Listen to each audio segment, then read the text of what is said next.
we are very blessed to have our Hazrat Wala Shaykhul Hadith Shaykh Muhammad Salim Dorat Hafidhahullah amongst us, and we pray to Allah subhanahu wa ta'ala that He lengthens Hazrat's shadow over the whole ummah, and He keeps him with good health, He grants him barakah in all aspects of life, and gives us the tawfiq and ability to value his presence. In this day and age, my brothers, we find personalities of such caliber are very scarce, and the time after this will be even worse. So whatever we have in front of us, we have those people who remind us of the aslaf of the Salaf Salihin. We should value their presence, and we should try to benefit from them as much as we can. May Allah subhanahu wa ta'ala give us all the tawfiq. I request all the brothers that please listen very attentively and turn off your mobile phones like I reminded everyone in the beginning, and try to listen attentively with an open heart and with the intention that whatever I hear, I will inshallah try and take it on board and bring it into my life. Alhamdulillah wahdah, wassalatu wassalamu ala man la nabiyya ba'dah.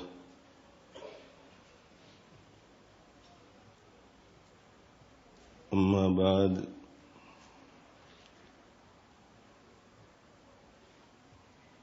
فأعوذ بالله من الشيطان الرجيم بسم الله الرحمن الرحيم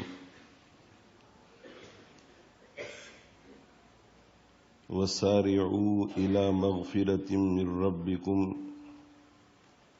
وجنة أرضها كعرض السماء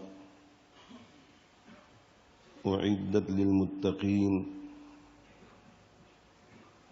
الذين ينفقون في السراء والضراء والكاظمين الغيظ والعافين عن الناس والله يحب المحسنين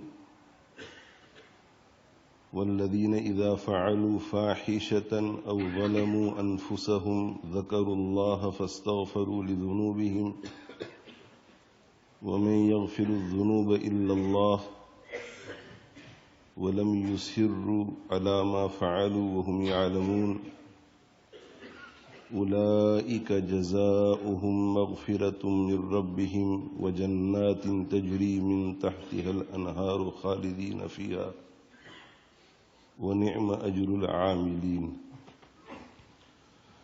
صدق الله مولانا العظيم وصدق رسوله النبي الأمي الكريم ونحن على ذلك لمن الشاهدين والشاكرين والحمد لله رب العالمين. رب اشرح لي صدري ويسر لي أمري واحلل عقدة من لساني يفقه قولي. سبحانك لا علم لنا إلا ما علمتنا إنك أنت العليم الحكيم. اللهم انفعنا بما علمتنا وعلمنا ما ينفعنا. إن الله وملائكته يصلون على النبي يا أيها الذين آمنوا صلوا عليه وسلموا تسليما. اللهم صل وسلم وبارك على سيدنا ومولانا محمد وعلى آله وأصحابه وأتباعه وأزواجه وذرياته.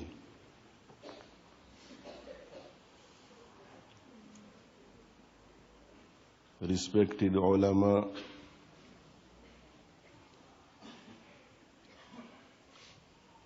elders, young friends, brothers and sisters in Islam, Assalamu alaikum wa rahmatullahi wa barakatuh.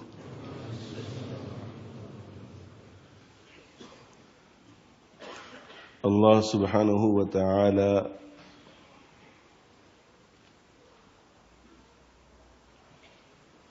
as always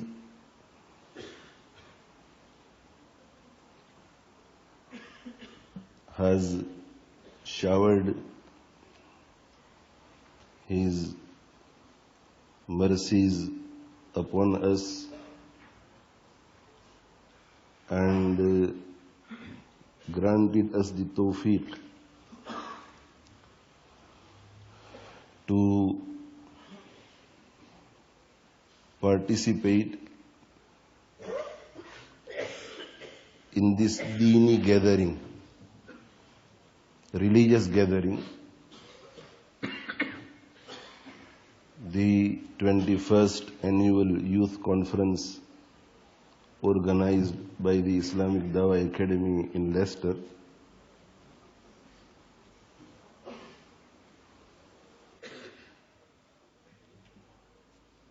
So that we may realize the purpose of our lives. Due to the influence of shaitan, due to the influence of the environment we live in, due to the influence of our friend circle,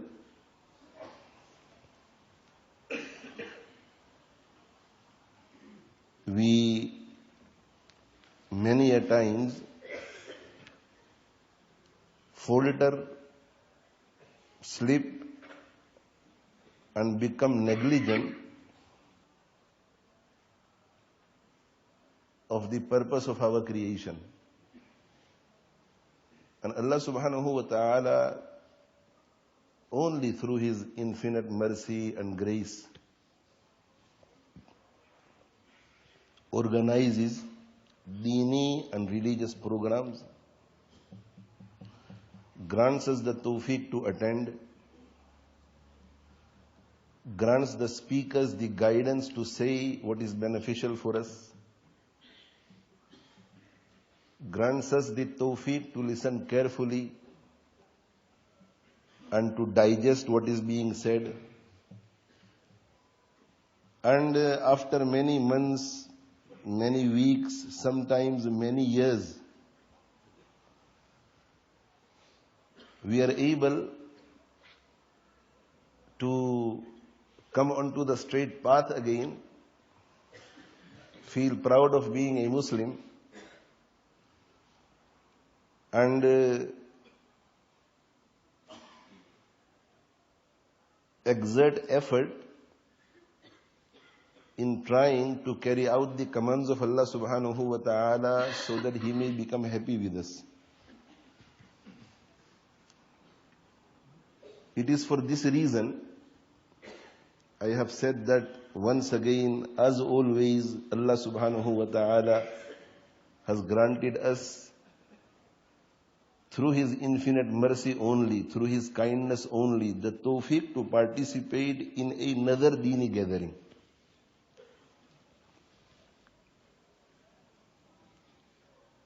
And the maqasid and the objectives of these gatherings are none other than to understand the purpose of our lives, and thereafter to try our utmost to fulfill this purpose. And this can be explained in many ways. We can say that the purpose of my life is worship, devotion, ibadah. We can say that the purpose of my life is the love of Allah subhanahu wa ta'ala. I want to become the lover of Allah subhanahu wa ta'ala, the ashik of Allah subhanahu wa ta'ala. We can say, I want to become a perfect Muslim. We can say, I want to become a strong and complete believer. We can also say the purpose of my life is to become the wali of Allah subhanahu wa ta'ala, the special friend of Allah subhanahu wa ta'ala. We can also say that the purpose of my life is istiqamat on the straight path, steadfastness on the straight path. We can also say that the purpose of my life is taqwa. I want to acquire the nur of taqwa. I want to become a muttaqi, a person with taqwa. These are all different names, different words. the ultimate objective is the same. And the ultimate objective is to acquire the pleasure of Allah subhanahu wa ta'ala, to make our Creator happy.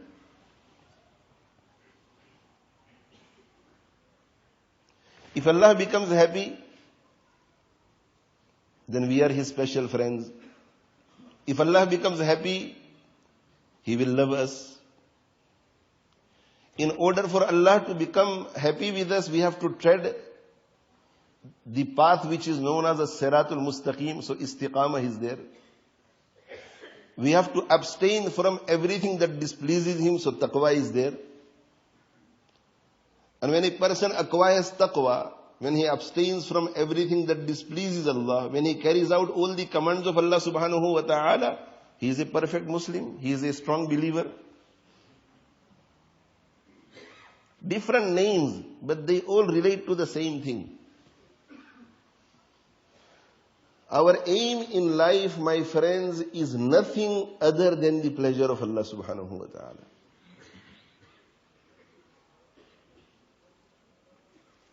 It is for this reason, Rasulullah sallallahu alayhi wa alihi wa sallam, when supplicating, used to say, Allahumma inni as'aluka ridhaka wal jannah.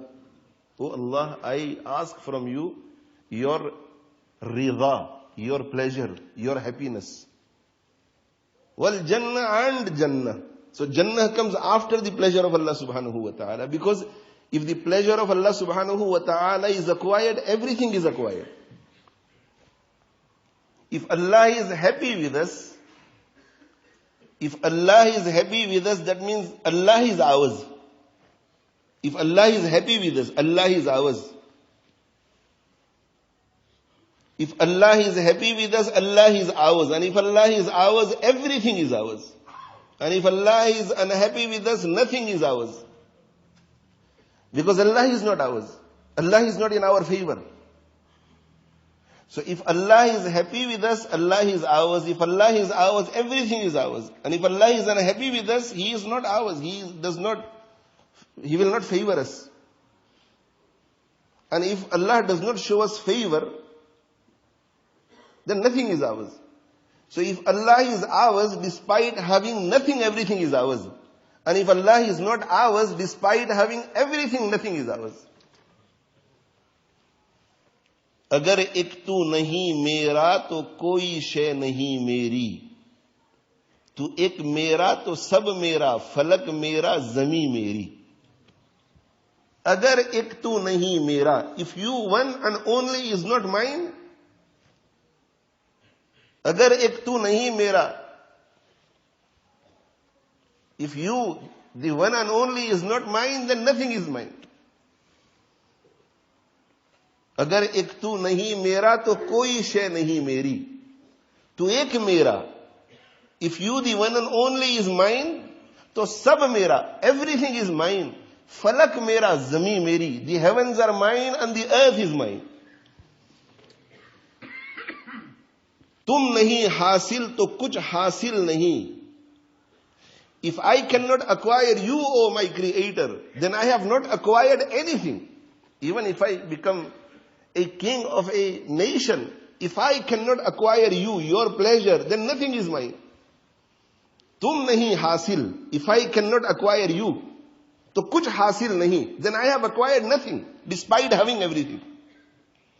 तुम नहीं हासिल तो कुछ हासिल नहीं. तुम हुए हासिल तो सब हासिल हुए. If I have acquired you, then I have acquired everything. So this is the objective of life. To acquire the pleasure of Allah subhanahu wa ta'ala. To make Allah happy, to keep Him happy until we breathe our last.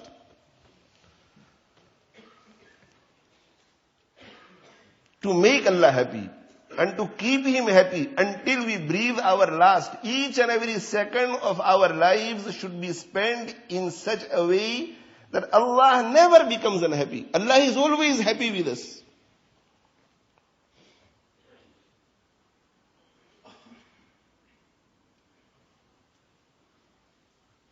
So our goal is the pleasure of Allah subhanahu wa ta'ala. If the pleasure of Allah subhanahu wa ta'ala is with us, if Allah is with us, then Jannah is ours. Then we do not have to fear Jahannam. We do not have to fear the crossing of the Sirat on the day of Qiyamah. We do not have to fear the reckoning. Because if Allah is with us, reckoning will be easy. وَأَمَّا مَنْ أُوتِيَ كِتَابَهُ بِيَمِينِهِ فَسَوْفَ يُحَاسَبُ حِسَابًا يَسِيرًا. Easy.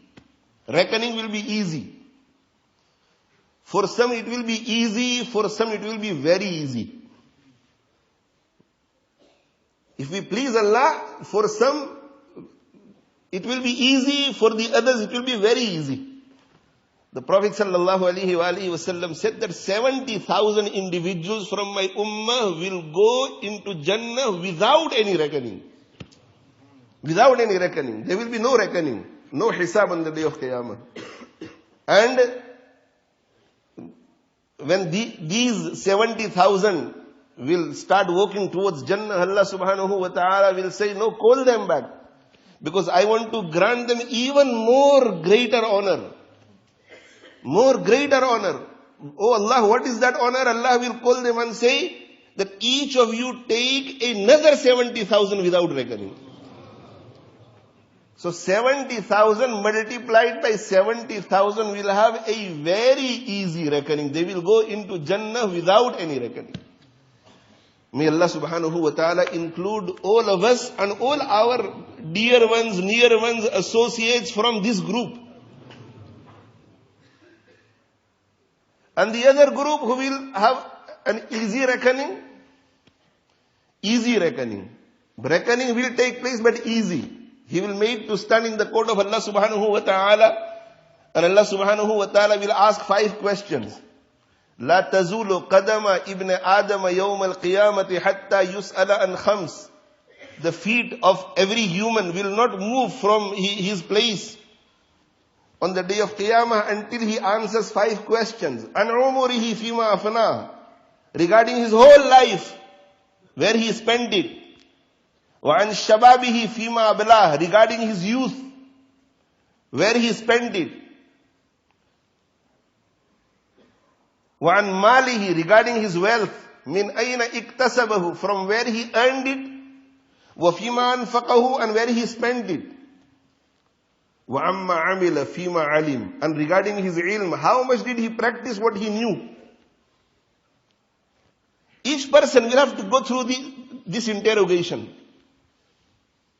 But those people with whom Allah subhanahu wa ta'ala will be happy, will be made to go through a very, very easy reckoning. That means no reckoning will take place, or reckoning will take place, but easy reckoning. And in the terminology of hadith, it is called al-ard. Ard. They will be made to stand in front of Allah subhanahu wa ta'ala, and Allah subhanahu wa ta'ala will say, where did you spend your life? Answer. And he will begin and he will try to answer the question. Allah will say, forget your life, talk about your youth. He will just about to say a sentence or half a sentence, Allah will say, let's talk about your wealth. Where did you earn your wealth from? Tell me about your wealth. He will begin to speak and Allah will say, talk about spending your wealth. Where did you spend your wealth? Just ask the questions, and before the answer is given, he goes on to the next question, and he will say after the 5th question, it's okay, you go in Jannat.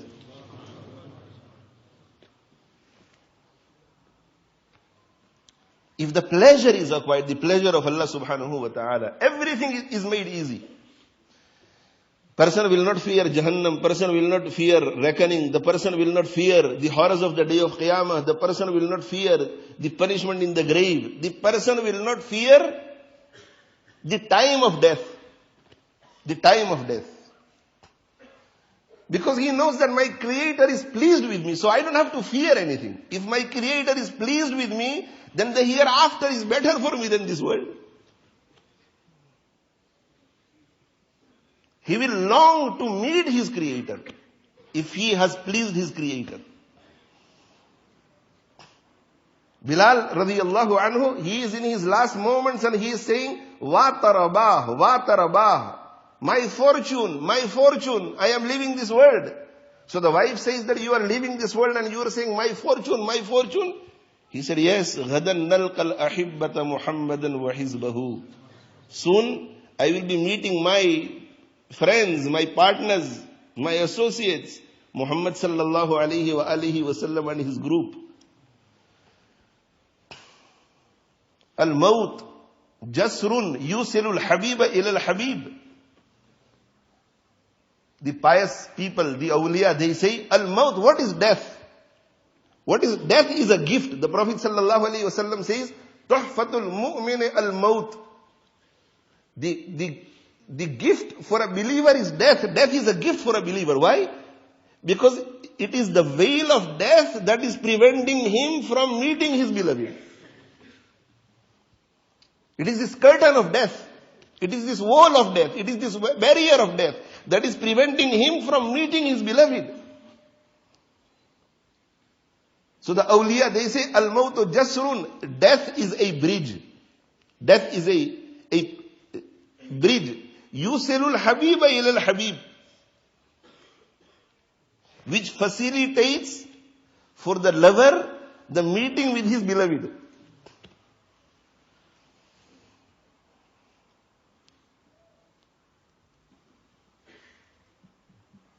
So the one who acquires the pleasure of Allah subhanahu wa ta'ala, he fears nothing. Nothing in the hereafter, nothing in this world. In every condition, he finds enjoyment. In every condition, he finds ecstasy. In this world, in the hereafter. Because he knows that my Creator is happy with me. He knows that my Creator is pleased with me. And there is no greater means of ecstasy, comfort, enjoyment than the thought that my Creator is happy with me.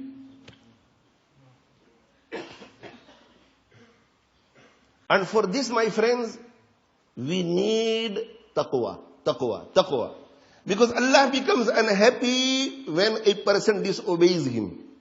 And taqwa is a barrier between a person and the displeasure of his Creator, disobedience of his Creator. We need to create this barrier between ourselves and our Creator. So if this barrier does not exist, we will do things that will displease our Creator. And we will deprive ourselves of the pleasure of Allah subhanahu wa ta'ala. And when Allah is not pleased, then there is danger everywhere.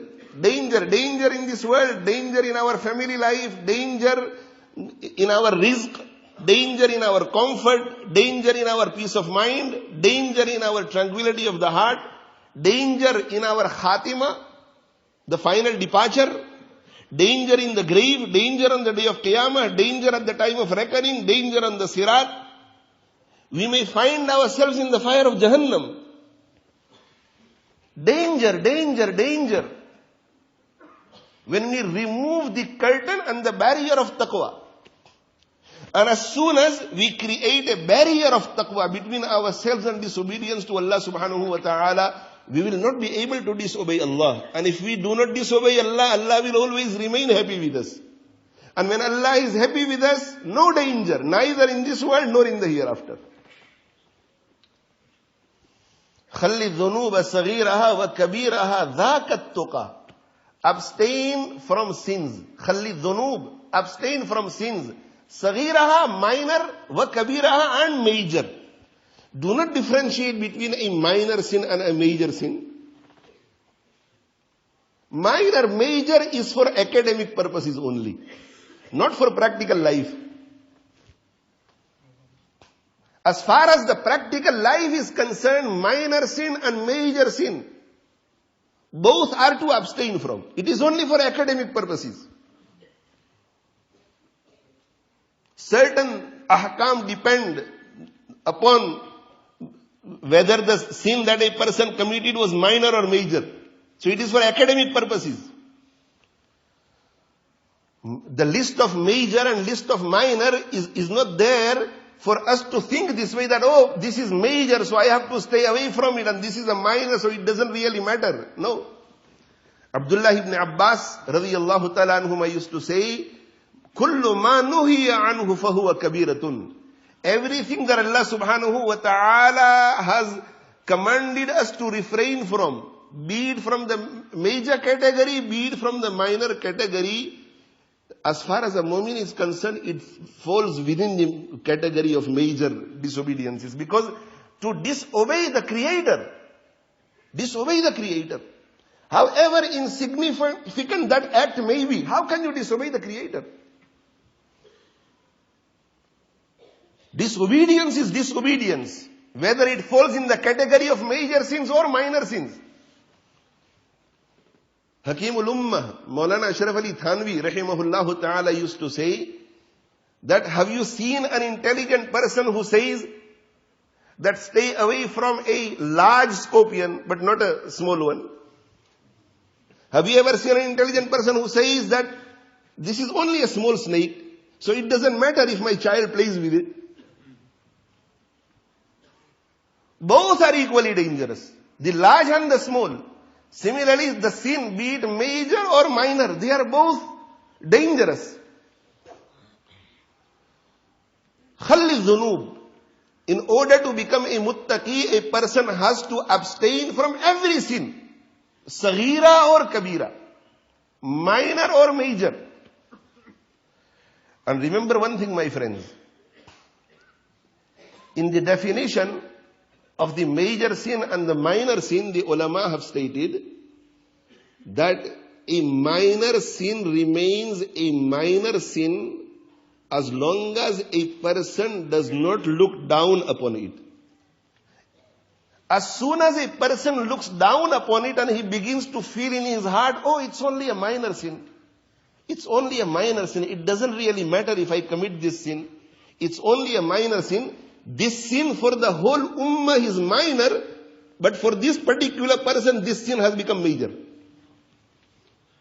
So as soon as you undermine and look down upon a minor sin, that minor sin becomes major.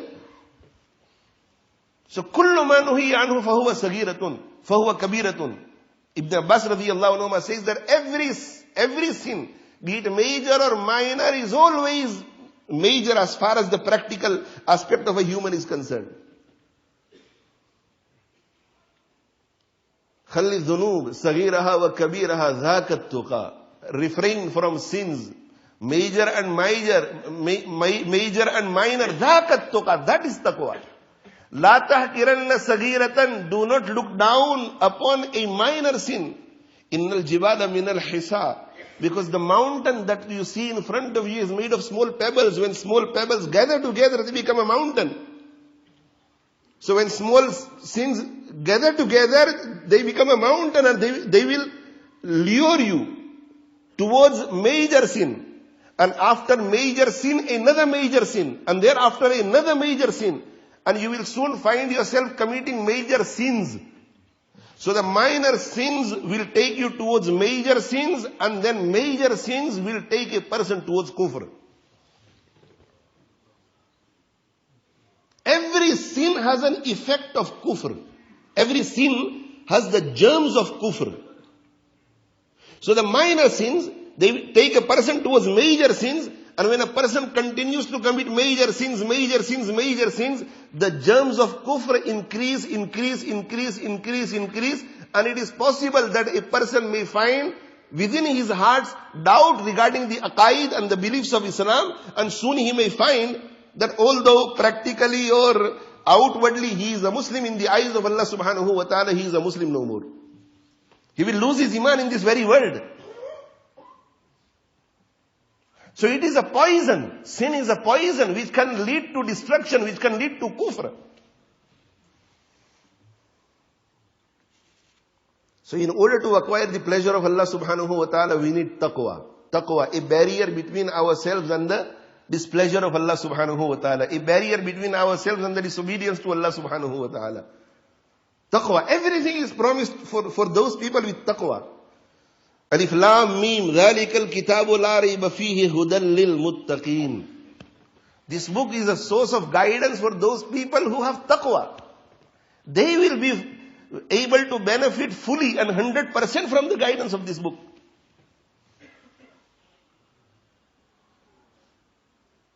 وَمَن يَتَّقِ اللَّهَ يَجْعَلْ لَهُ مَخْرَجًا. One who has taqwa, Allah subhanahu wa ta'ala will create an exit for him to leave every problem. Every problem, every grief, every difficulty, Allah will create an exit for him to leave from that problem. Those people who have taqwa. وَيَرْزُقْهُ مِنْ حَيْثُ لَا يَحْتَسِبُ. The person who has taqwa, Allah subhanahu wa ta'ala will sustain him and grant him whatever he requires, whenever he requires, from those avenues which he had not even thought of. When he requires ilm, Allah will grant him ilm. When he requires food, Allah will grant him food. When he requires water, Allah will grant him water. When he requires medicine, Allah will grant him medicine. Whatever he requires, every type of sustenance. وَمَن يَتَّقِ اللَّهَ يَجْعَلْ لَهُ مِنْ أَمْرِهِ يُسْرًا. The one with taqwa, Allah subhanahu wa ta'ala will create ease for him in everything. وَمَن يَتَّقِ اللَّهَ يُعَظِّمْ لَهُ أَجْرًا. One who has taqwa, Allah subhanahu wa ta'ala will make his ajr manifold. Because his salat will be different from the salat of the one who has no taqwa. His dhikr will be different from the dhikr of that person who has no taqwa.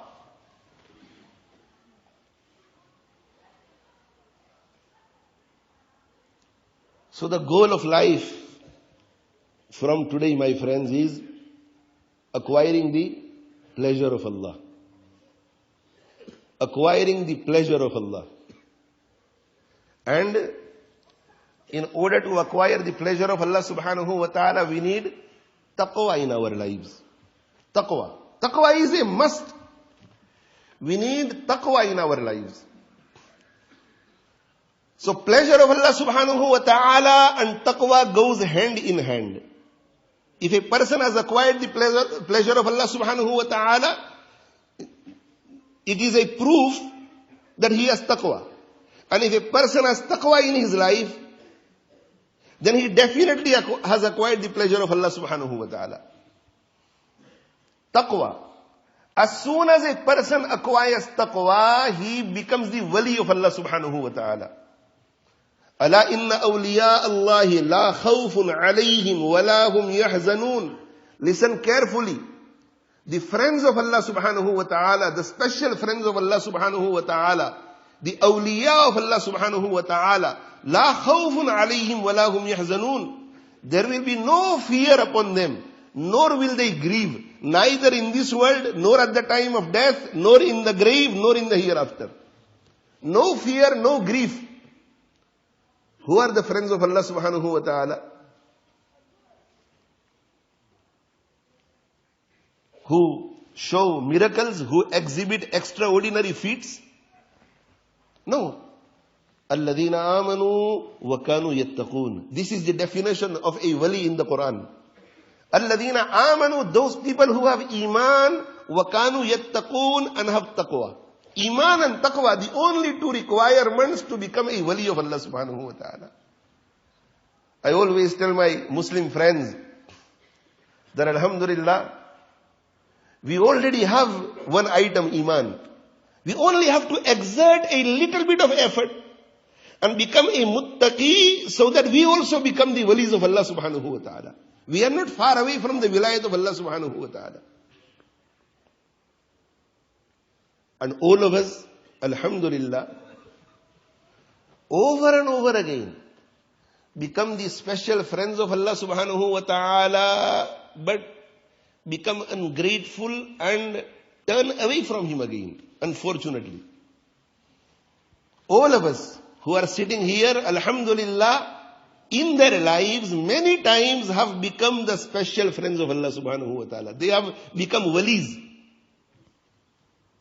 But shaitan does not let us remain walis for long.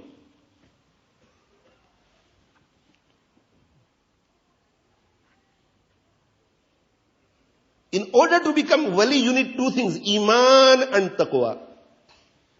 So even a non-Muslim can become the wali of Allah subhanahu wa ta'ala.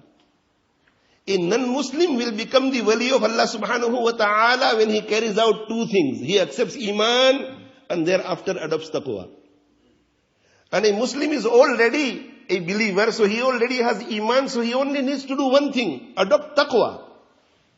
Allah subhanahu wa ta'ala has made acquisition of wilayah fard upon every human. Taqwa is fard. If taqwa is fard, and if through taqwa a person becomes wali, becoming wali of Allah is fard. Allah has made it fard upon every human, be that human a Muslim or a non-Muslim. And if Allah subhanahu wa ta'ala has made wilayah fard, becoming the friend of Allah subhanahu wa ta'ala fard, then we have to conclude that every human has the ability to become the wali of Allah subhanahu wa ta'ala, be he Muslim or non-Muslim. Only two things for a non-Muslim, iman and taqwa. And for a Muslim, only taqwa, because he already has iman. And as I said, all of us here, all of us, alhamdulillah, summa alhamdulillah, have during our lives become the awliya many times. When does a person become a wali? When he becomes a muttaqi.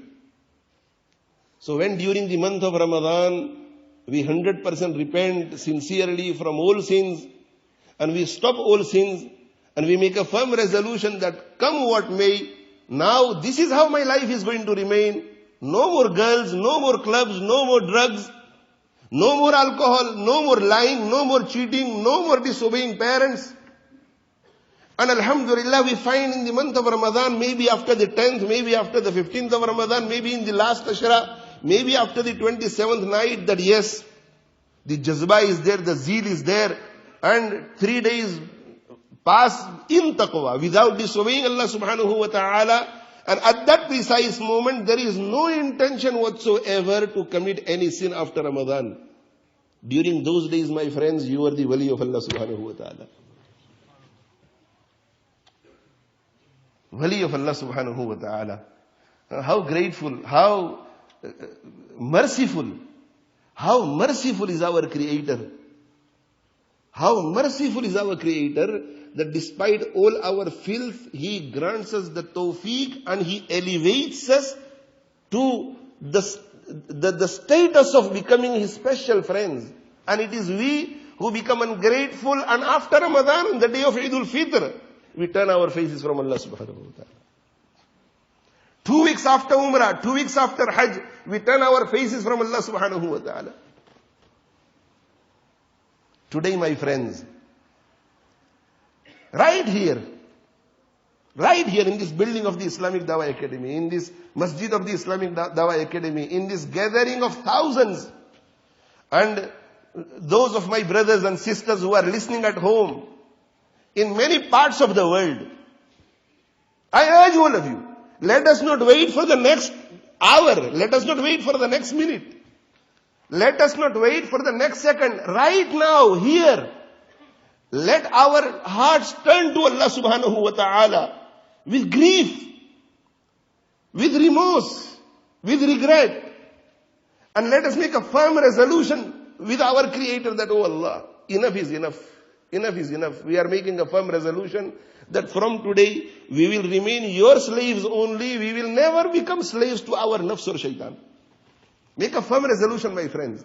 As soon as you make this firm resolution, you will immediately become the wali of Allah subhanahu wa ta'ala.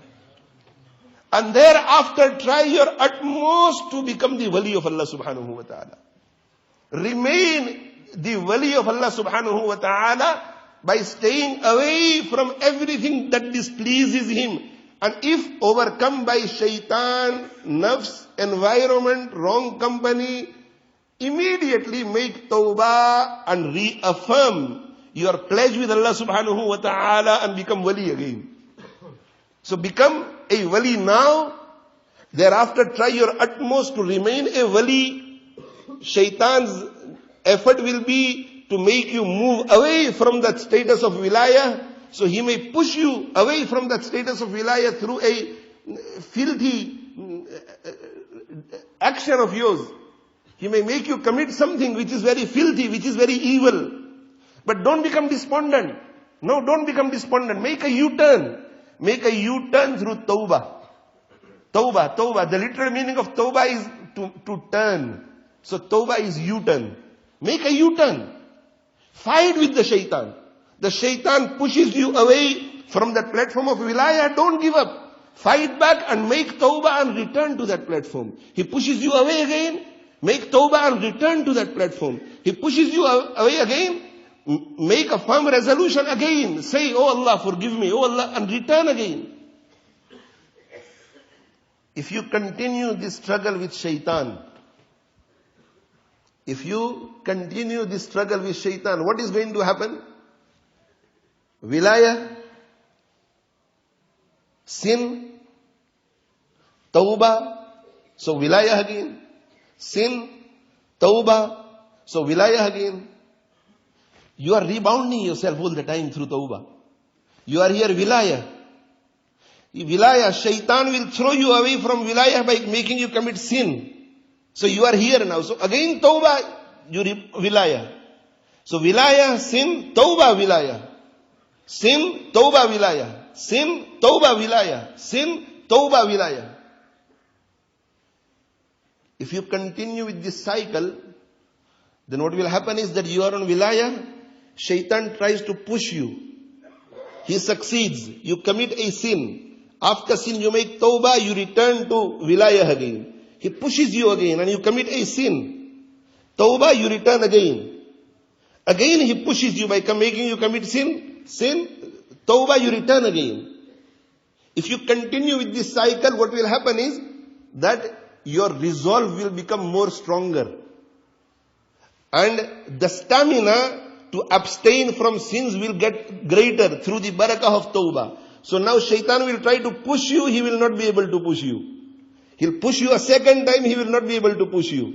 He'll push you a third time, he will succeed, so sin. But again tawbah, you return. So he pushes you once, twice, thrice, sin, tawbah, return. Once, twice, thrice, no, he cannot move you. Fourth time, sixth time, 7, 9, 10. You commit a sin, again you tawbah, you return to wilayah. Now he tries to push you 50 times and after 50 times he becomes successful. Sin, tawbah, again you return. Now it takes him 100 efforts to push you. Slowly a time will come when he will not be able to push you off the status of wilayah.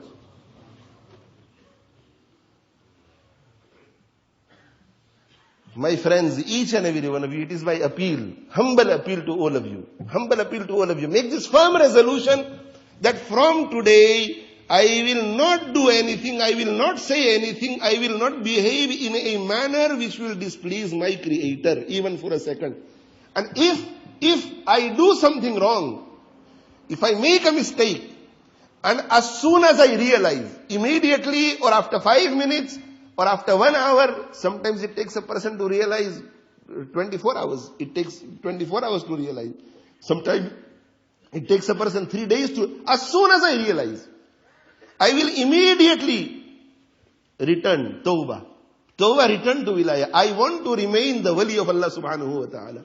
If you continue in this manner, my friends, soon you will find, inshallah, before you come here next year, in 12 months, that you have got the grip of taqwa, and now shaitan is unable to push you off the status of wilayah, the platform of wilayah. You have become the wali of Allah subhanahu wa ta'ala.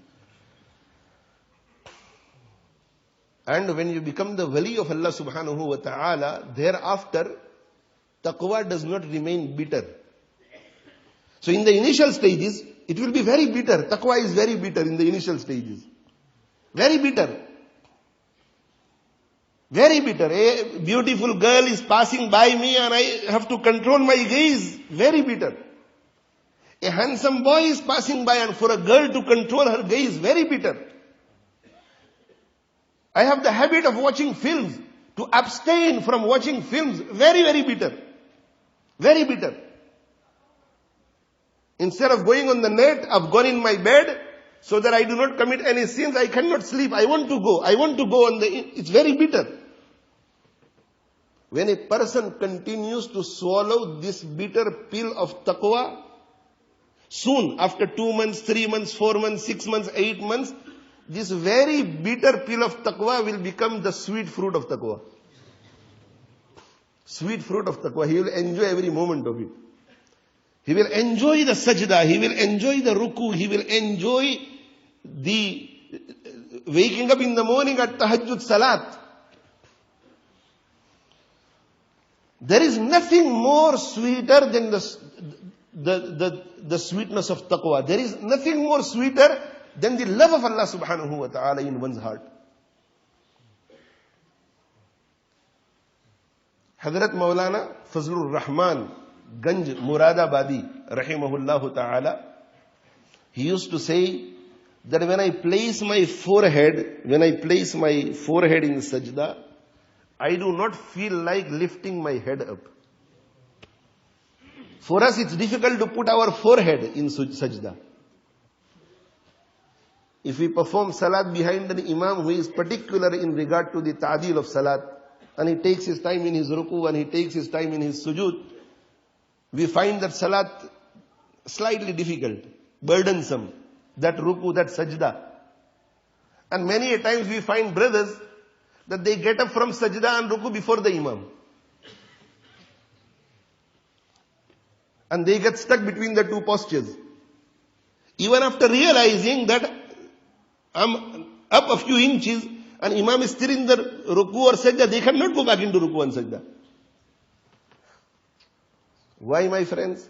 Because only that person can prostrate before Allah whom Allah loves. For us, it's difficult to place our foreheads on the floor, on the ground. And for those people, it was difficult to raise their foreheads from the ground.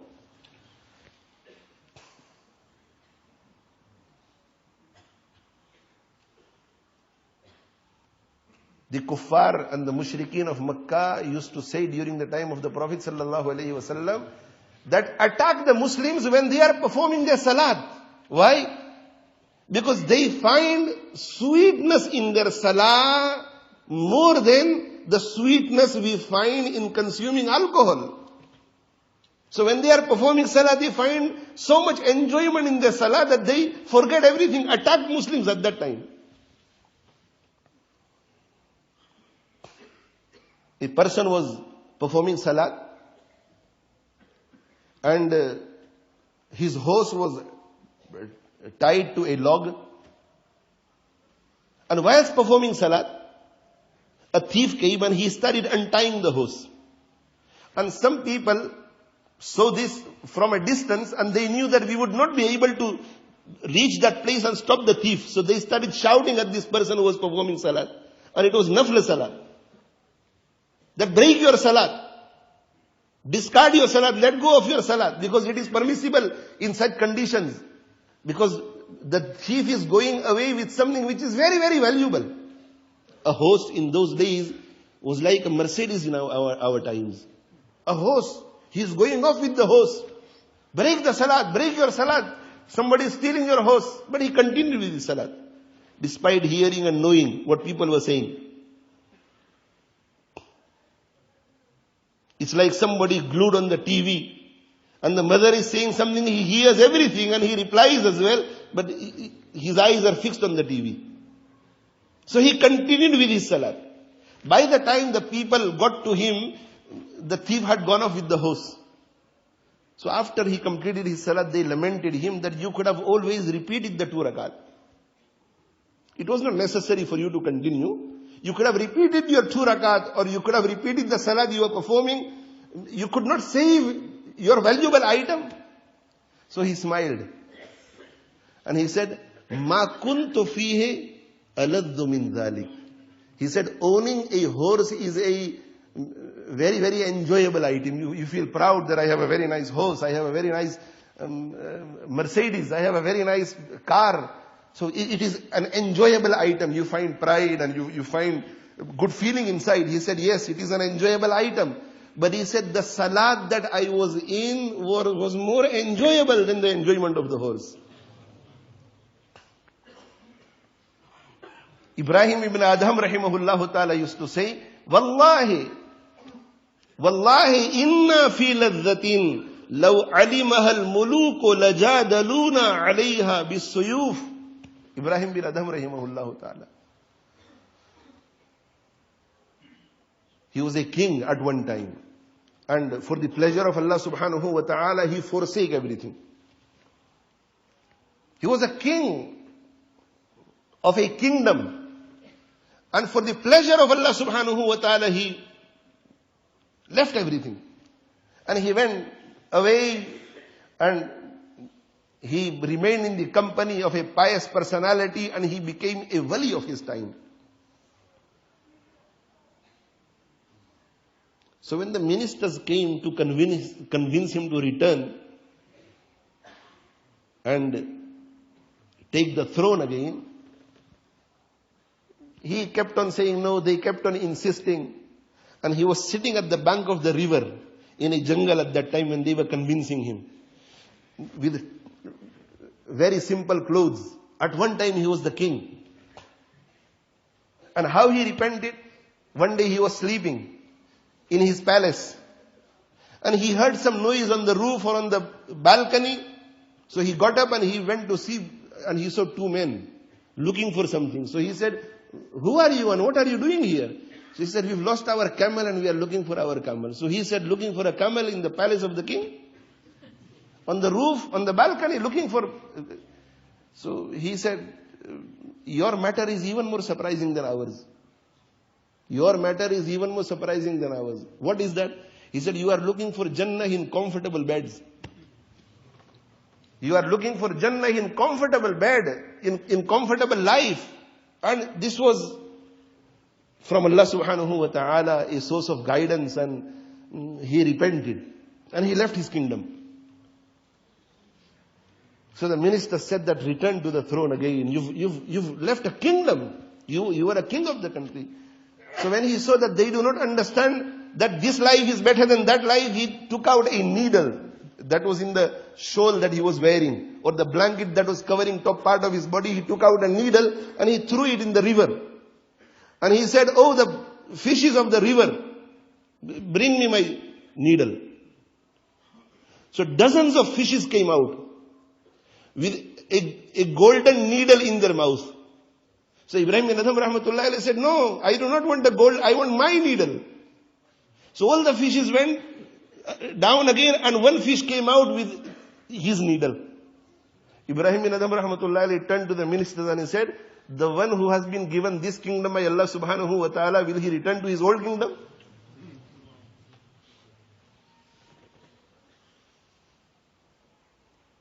He used to say, "Wallahi inna fi ladhatin," because he had remained a king at one time. He said, "Wallahi inna fi ladhatin."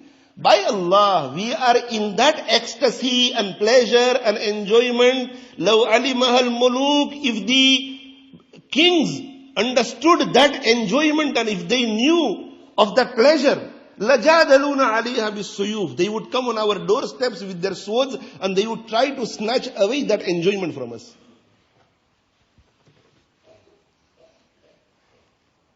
Bilal radiyallahu anhu, when he was being persecuted by the non-Muslims in Makkah Mukarramah, he was being dragged and he was being dragged on stony ground, and he was made to lie on hot ground, and they used to place heavy stones on his chest. Despite all these punishments, Bilal used to say, "Ahad, Ahad, Ahad, Ahad, Ahad, Ahad." Allah, don't say Ahad. Don't say Ahad. We will punish you more. He would say, "Ahad, Ahad, Ahad, Ahad, Ahad, Ahad."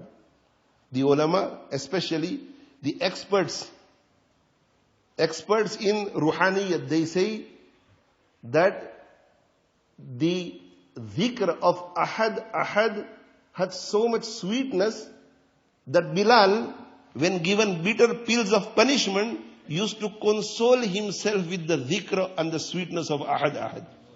And when he used to say Ahad, Ahad, it used to intoxicate him to such an extent that he would not feel anything. Just Ahad, Ahad used to intoxicate him. So imagine the salat of Bilal. Imagine the ruku of Bilal. Imagine what must have happened to Bilal when he used to prostrate before his creator and he would say, "Subhana Rabbi al-A'la, Subhana Rabbi al-A'la, Subhana Rabbi al-A'la."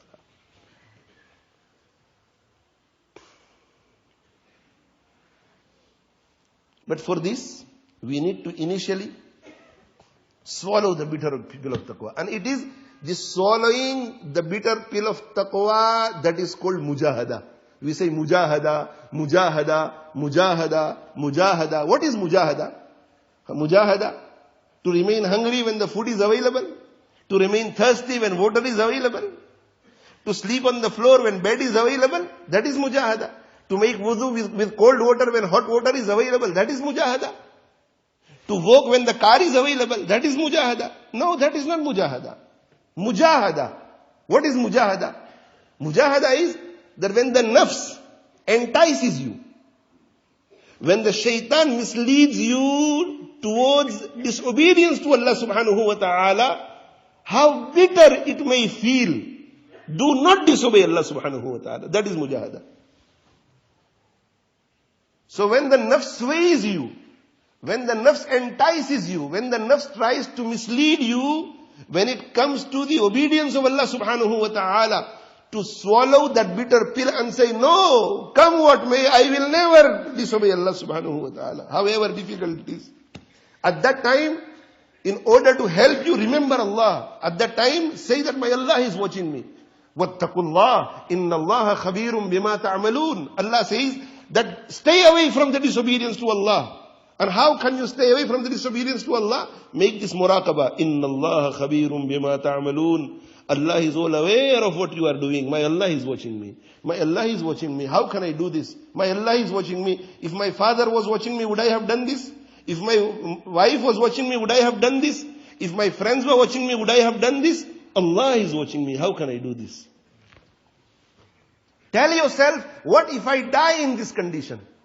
What if I die whilst committing adultery, fornication, consuming alcohol? How will I show my face to my Creator?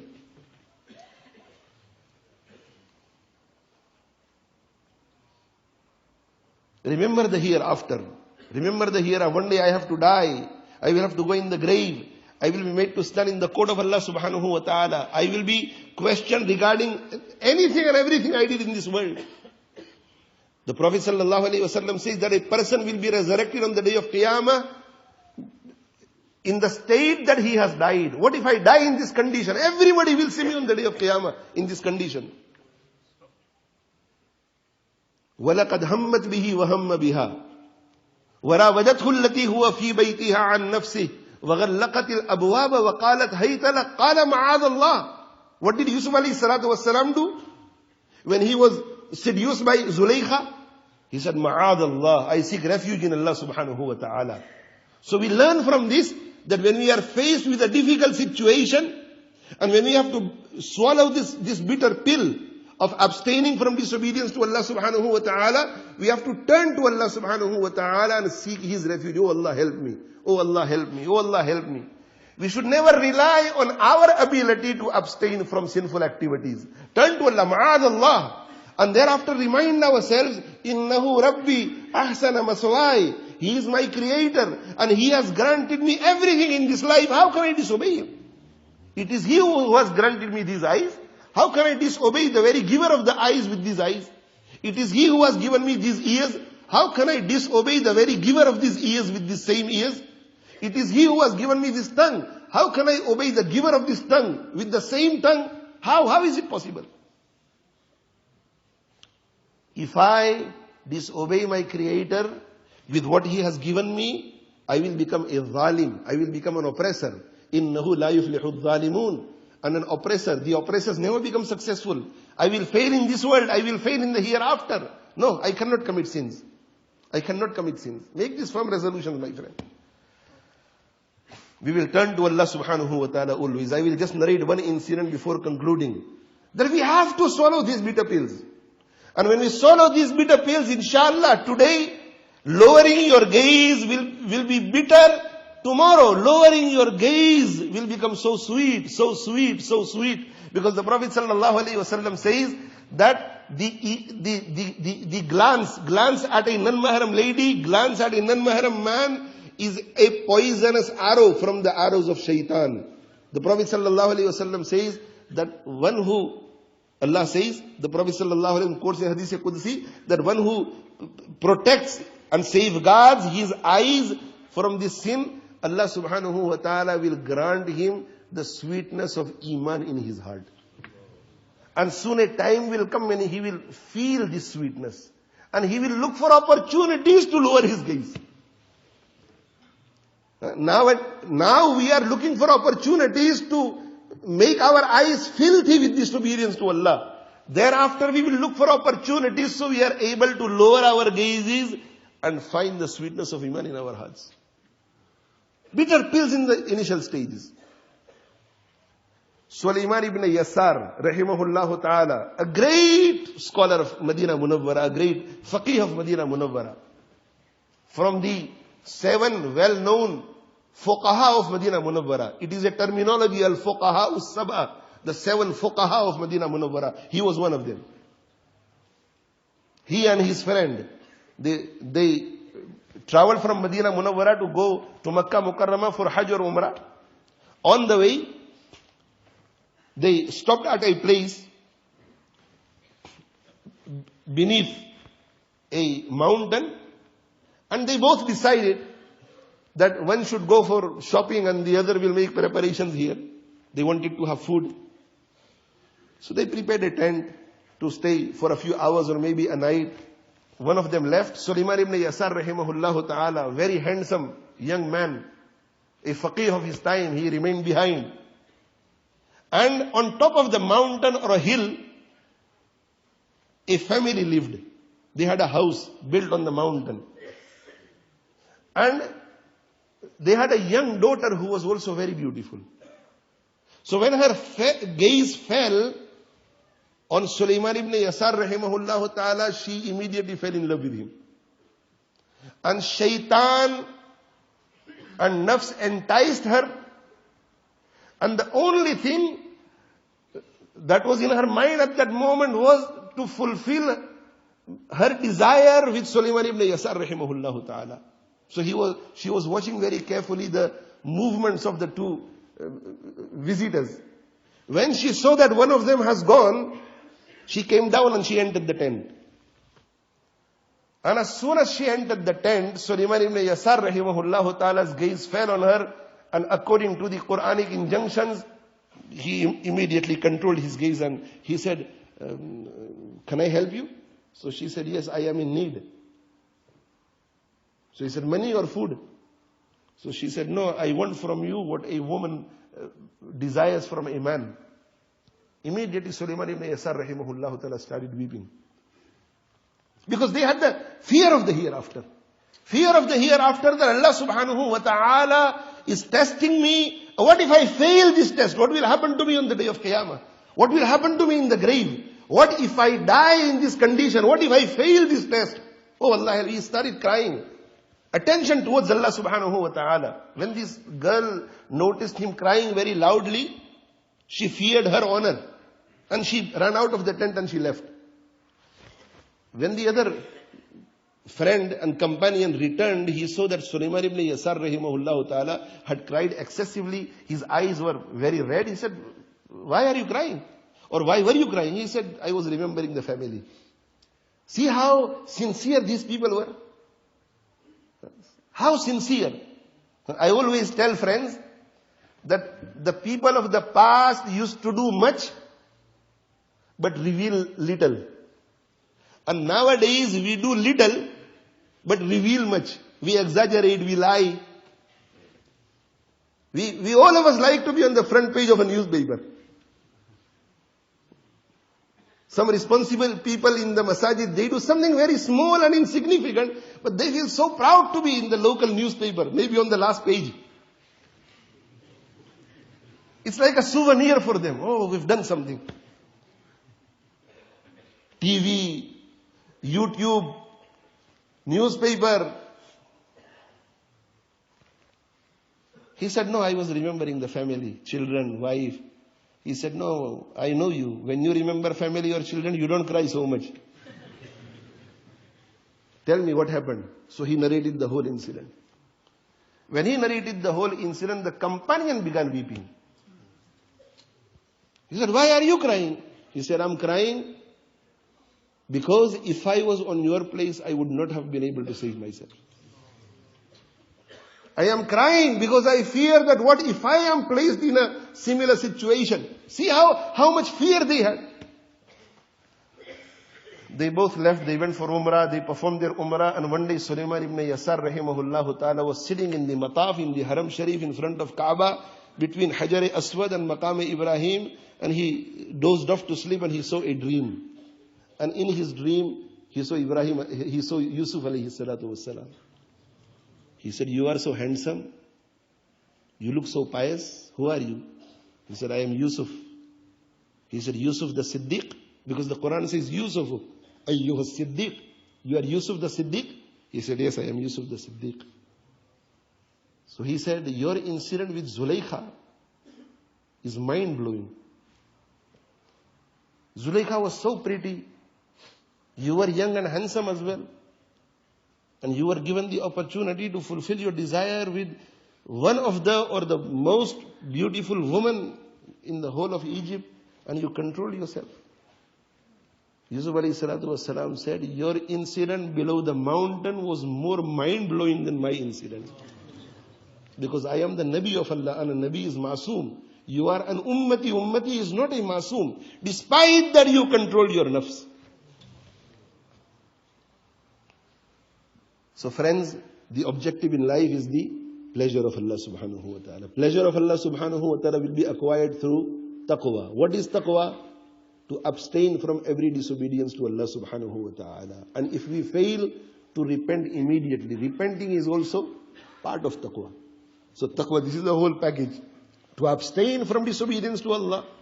And when disobedience is carried out, then to repent. And in order to become a muttaqi, in the initial stages, we have to swallow this bitter pill of taqwa and exercise mujahada. Exercise mujahada. Come what may, I will not disobey Allah. Come what may, I will not disobey Allah. In order to make this mujahada easy, think that my Allah is watching me. In order to make this mujahada easy, what will I do when I die? What if I die in this condition? What will happen to me when I go in the grave on the day of Qiyamah? Sit in the company of the pious people. Engage in pious activities, da'wah. Go to mashayikh, sit in their company. Stay away from wrong company, wrong environments. Make your heart dhakir, make your mind dhakir. Bring the awareness of Allah subhanahu wa ta'ala, realization of Allah subhanahu wa ta'ala. In order to do that, associate yourself with a shaykh and slowly go through the exercises of adhkar and make your heart and mind dhakir. And whenever a mistake is made, immediately repent. A time will come when shaitan will not be able to push you away. Mujahada, the ability of mujahada will become very strong. And when the ability of mujahada becomes strong, a person will enjoy his mujahada. He will enjoy his mujahada. And when a person has the ability to do mujahada, وَالَّذِينَ جَاهَدُوا فِينَا لَنَهْدِيَنَّهُمْ سُبُلَنَا, then Allah Himself will guide us on paths leading to Him. He will Himself create ideas in our hearts and minds. That this is how you safeguard yourself from this sin. This is how you safeguard yourself from this sin. This is how you safeguard yourself from this sin. So go from here with a firm resolution. Allah subhanahu wa ta'ala's attention is towards this whole gathering, because people have come not only from various parts of the country, they have come from various parts of the world. Many brothers have come from Denmark, Sweden, Norway. People have come from Africa also. So people have come from various parts of the world, and so many people are listening to this program at this very moment. So many blessed people have come. So many young people who may have been sinning until this morning maybe, but they have come all the way up to the Islamic Dawah Academy to attend this conference with one view only, that they want to please Allah. So these are all blessed people. These are all beloved people in the eyes of Allah subhanahu wa ta'ala. So Allah's attention is, we can hope that towards this gathering, let us turn to Allah subhanahu wa ta'ala and benefit from this blessed gathering and make a firm resolution that inshallah from today we will always keep our Creator happy. We will never sin. We will never sin. We will never sin. If we have to give our life away, we will give our life away, but we will not sin. And if overcome by shaitan and nafs, we make an error, we will repent immediately. Allah subhanahu wa ta'ala is Ghafir, Ghafoor, Ghaffar, Wadud, Ra'uf, Rahim, Rahman. He is waiting for us to turn to Him and repent to Him, so that He may forgive us because He likes those people who ask for forgiveness, and He also likes to forgive people. We ask Allah subhanahu wa ta'ala to forgive all our sins, forgive the sins of all our associates, dear ones, near ones, and the whole ummah. And may Allah subhanahu wa ta'ala grant us all acceptance and accept this 21st annual youth conference of the Islamic Dawah Academy. And may Allah subhanahu wa ta'ala grant us the opportunity to see many more auspicious occasions such as these at the Islamic Dawah Academy and elsewhere throughout the country and throughout the world. And may we see that day when Islam is flourishing throughout the world. Wa akhiru da'wana alhamdulillahi rabbil alameen wa sallallahu ala nabiyyina Muhammad wa ala alihi wa sahbihi ajma'in.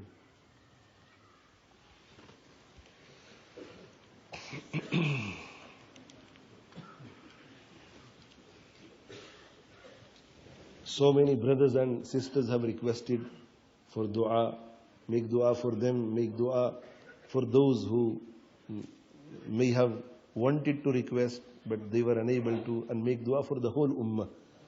Make dua for the ummat-e-ijabat, ummat-e-da'wat, Muslims and non-Muslims alike. And make dua for those who are still alive and those who have passed away, deceased. Make dua for everybody and make dua for yourself and make a firm resolution to connect to Allah subhanahu wa ta'ala. Alhamdulillahi Rabbil Alameen wal aqibatu lil muttaqeen was salatu was salamu ala rasulihi sayyidina wa maulana Muhammadin wa ala alihi wa ashabihi ajma'een. ربنا ظلمنا أنفسنا وإن لم تغفر لنا وترحمنا لنكونن من الخاسرين. ربنا اغفر لنا وتب علينا إنك أنت التواب الرحيم. اللهم اغفر لنا ما قدمنا وما أخرنا وما أسررنا وما أعلنا وما أنت عالم به منا. أنت المقدم وأنت المؤخر لا إله إلا أنت يا رب كل شيء بقدرتك على كل شيء. اغفر لنا كل شيء حتى لا تسألنا عن شيء. ربنا فاغفر لنا ذنوبنا وكفر عنا سيئاتنا وتوفنا مع الأبرار. ربنا اغفر لنا ذنوبنا وإسرافنا في أمرنا وثبت أقدامنا وانصرنا على القوم الكافرين. يا مسرف القلوب صرف قلوبنا على طاعتك. يا مقلب القلوب ثبت قلوبنا على دينك. اللهم احفظنا من كل بلاء الدنيا وعذاب الآخرة. اللهم احسن عاقبتنا في الأمور كلها وأجرنا من خزي الدنيا وعذاب الآخرة. اللهم آت نفوسنا تقواها وزكها أنت خير من زكاها أنت وليها ومولاها. يا حي يا قيوم برحمتك نستغيث.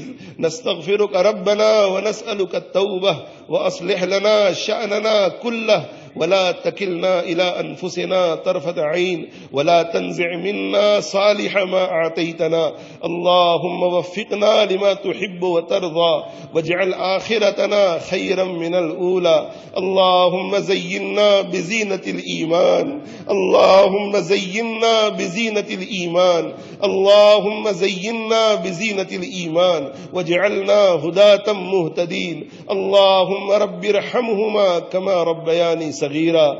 اللهم اجعل حركاتنا وسكناتنا كلها في محبتك وتقواك.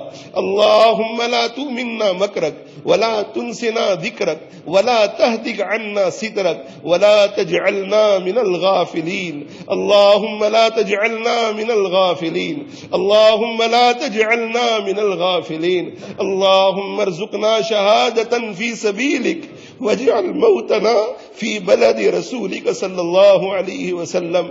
اللهم إنا نسألك إيمانا لا يرتد ونعيما لا ينفد ومرافقة نبينا محمد صلى الله عليه وسلم في أعلى درجة الجنة جنة الخلد. اللهم اجعل خير أعمارنا أواخرها وخير أعمالنا خواتيمها وخير أيامنا يوم نلقاك فيه. اللهم اجعل خير أيامنا يوم نلقاك فيه. اللهم اجعل خير أيامنا يوم نلقاك فيه. يا ولي الإسلام وأهله ثبتنا به حتى نلقاك. ثبتنا به حتى نلقاك.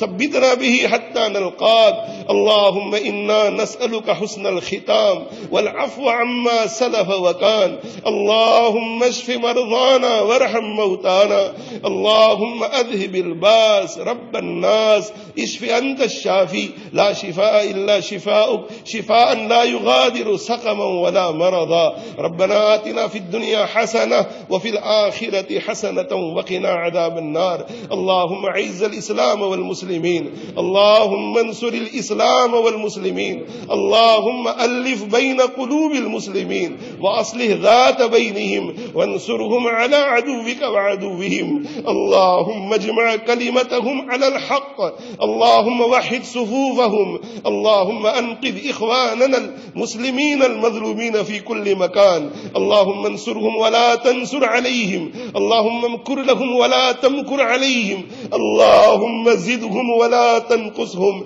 ولا تسلط عليهم بل لا يرحمهم ولا يخافك فيهم اللهم احفظ الحرمين الشريفين والمسجد الأقصى المبارك واجعل اللهم آمنة مطمئنة وسائر بلاد المسلمين اللهم إنا نسألك الهدى والتقى والعفاف والغنى اللهم حاسبنا حسابا يسيرا اللهم إنا نسألك رضاك والجنة ونعوذ بك من سخطك والنار اللهم اجعلنا من التوابين واجعلنا من المتطهرين واجعلنا من عبادك الصالحين المخلصين المخلصين المحبوبين المتقين اللهم اجعلنا من أوليائك المتقين اللهم اجعلنا من أوليائك المخلصين اللهم اجعلنا من أوليائك المخلصين اللهم اجعلنا من أوليائك المقربين اللهم اجعلنا من أوليائك الصديقين اللهم اجعلنا من أوليائك المتقين اللهم اجعلنا من أوليائك المحبوبين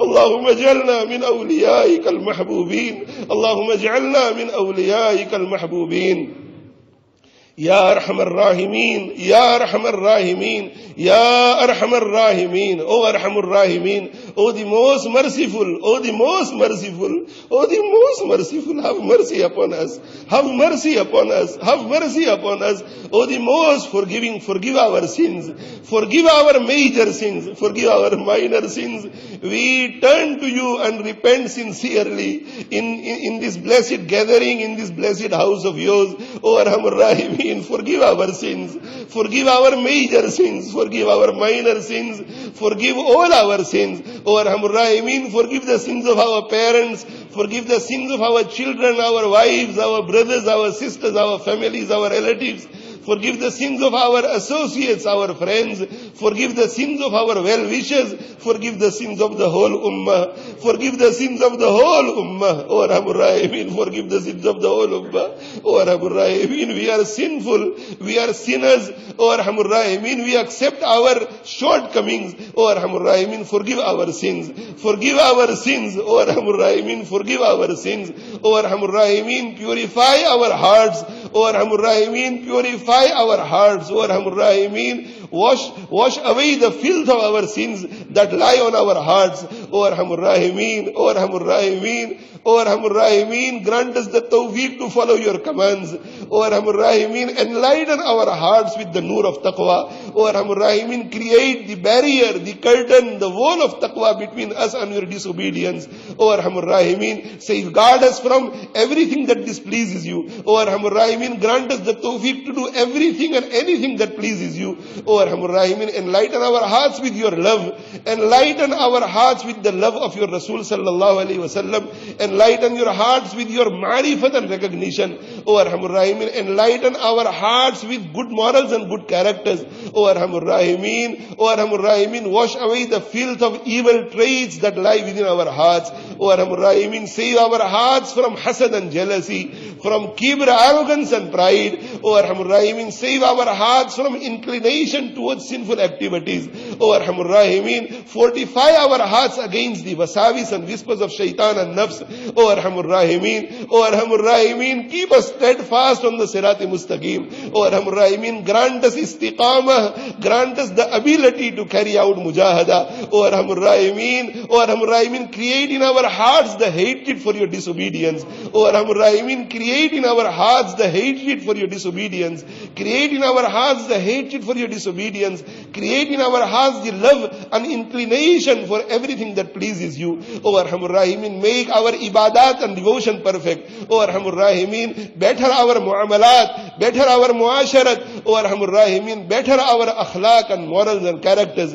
O Arhamur Rahimin, for as long as you keep us in this world, keep us with iman. For as long as you keep us in this world, keep us on the straight path. O Arhamur Rahimin, when you take us from this world, take us whilst we are reciting the kalima, La ilaha illallah, Muhammadur Rasulullah. When you take us from this world, take us with your love. When you take us from this world, take us whilst we are smiling and whilst you are also smiling. O Arhamur Rahimin, when you take us from this world, take us whilst we are in ruku, whilst we are in sujood, whilst we are in Makkah Mukarramah, whilst we are in Medina Munawwara, whilst we are in your path.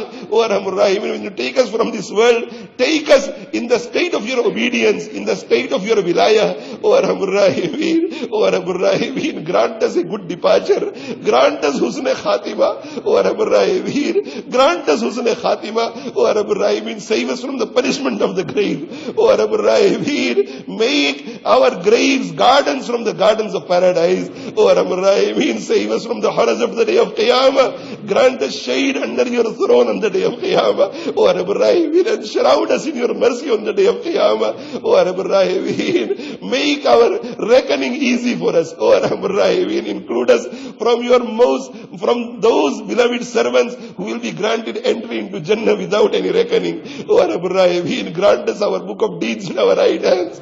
O Arhamur Rahimin, make Pul Sirat easy for us. Make the Sirat easy for us. Make crossing the Sirat easy for us. Oh Allah, oh Allah, oh Allah, save us from the fire of Jahannam. Save us from the fire of Jahannam. Oh Allah, we seek your refuge from the fire of Jahannam. Oh Arhamur Rahimin, grant us safety from the fire of Jahannam. Oh Allah, grant us entry into Jannah without having to go in the fire of Jahannam. Oh Arhamur Rahimin, oh Arhamur Rahimin, save us from all a'mal which will take us into the fire of Jahannam. Oh Arhamur Rahimin, grant us all the tawfiq to do those things which will save us from the fire of Jahannam. O Arhamur Rahimin, grant us entry into Jannatul Firdaus. O Arhamur Rahimin, grant us entry into Jannatul Firdaus. O Arhamur Rahimin, make us deserving of Jannatul Firdaus. O Arhamur Rahimin, grant us in Jannatul Firdaus the company of the Anbiya, the company of the Siddiqeen, the company of the Shuhada, the company of the Salihin. O Arhamur Rahimin, make us from the Shuhada, make us from the Sulaha, make us from the Siddiqeen. O Arhamur Rahimin, O Arhamur Rahimin, grant us hidayah after which there is no going astray. O Arhamur Rahimin, grant us hidayah after which there is no going astray. O Arhamur Rahimin, grant us hidayah after which there is no going astray. O Arhamur Rahimin, grant us your ma'rifat, grant us your recognition and grant us your love after which, O Arhamur Rahimin, there is no disobedience. O Arhamur Rahimin, grant us the accepted tawbah after which there is no sin. O Arhamur Rahimin, grant us health after which there is no sickness. O Arhamur Rahimin, grant us your pleasure after which there is no displeasure. O Arhamur Rahimin, grant us afiyah after which there is no test, trial or inconvenience or discomfort. O Arhamur Rahimin, O Arhamur Rahimin, O Arhamur Rahimin, those of us who are far away from deen, bring us nearer to deen, bring us on deen. O Arhamur Rahimin, grant us all hidayah, grant us all hidayah. O Arhamur Rahimin, we are not deserving at all. O Arhamur Rahimin, you have created us, you have granted us everything that we possess, every ni'mat that we possess. Despite all this, oh Allah, we have done nothing but disobey you. We have done nothing but obey your and our enemy Shaitan. Oh Arhamur Rahimin, we don't deserve anything from you. But oh Arhamur Rahimin, if we don't ask from you, we will see nothing but destruction. Oh Arhamur Rahimin, have mercy upon us. Have mercy upon us. Have mercy upon us. Oh Arhamur Rahimin, we are not worthy to be forgiven, but you are worthy of forgiving. Oh Arhamur Rahimin, don't look at our condition. Look at your condition and grant us forgiveness. Oh Allah, you are Rahim and you are Rahman who shows mercy. Oh Allah, show us mercy. You are Ghafir, you are Ghafoor, you are Ghaffar who forgives. Oh Allah, forgive us. Oh Allah, forgive us. Oh Allah, forgive us. Forgive our sins.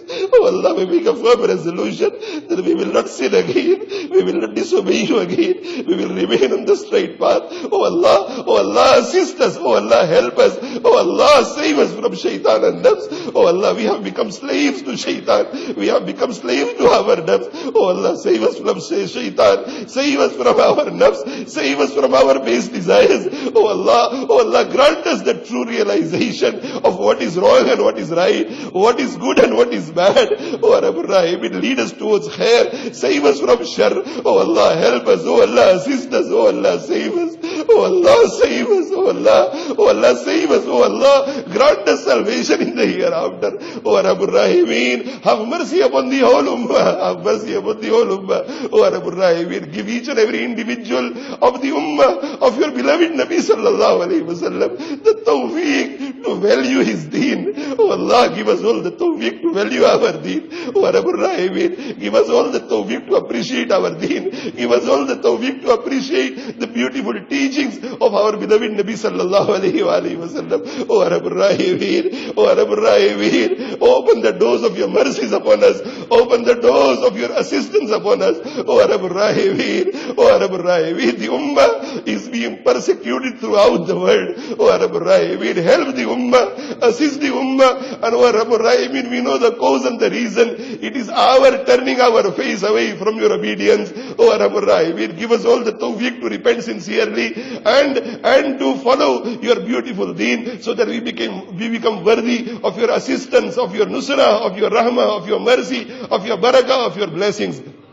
Oh Arhamur Rahimin, accept us all, grant us all acceptance. Oh Arhamur Rahimin, grant us your wilayah, grant us your special friendship. Oh Arhamur Rahimin, grant us barakah in ilm, barakah in amal. Oh Arhamur Rahimin, grant us the tawfiq to value our ulama and the pious mashayikh, and grant us the tawfiq to benefit from them. Oh Arhamur Rahimin, all the good activities that are accepted in your court, that are taking place throughout the world, oh Arhamur Rahimin, granted acceptance. And oh Arhamur Rahimin, oh Arhamur Rahimin, grant us all also to benefit from it and to participate and to assist it. Oh Arhamur Rahimin, every good that your Rasul sallallahu alayhi wasallam has asked from you, grant it to us.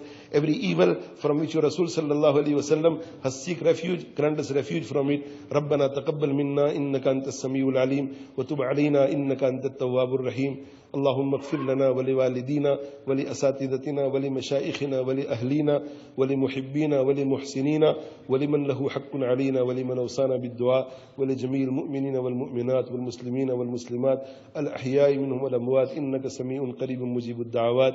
رب اغفر وارحم وأنت خير الراحمين. سبحان ربك رب العزة عما يصفون وسلام على المرسلين والحمد لله رب العالمين وآخر دعوانا أن الحمد لله رب العالمين برحمتك يا أرحم الراحمين.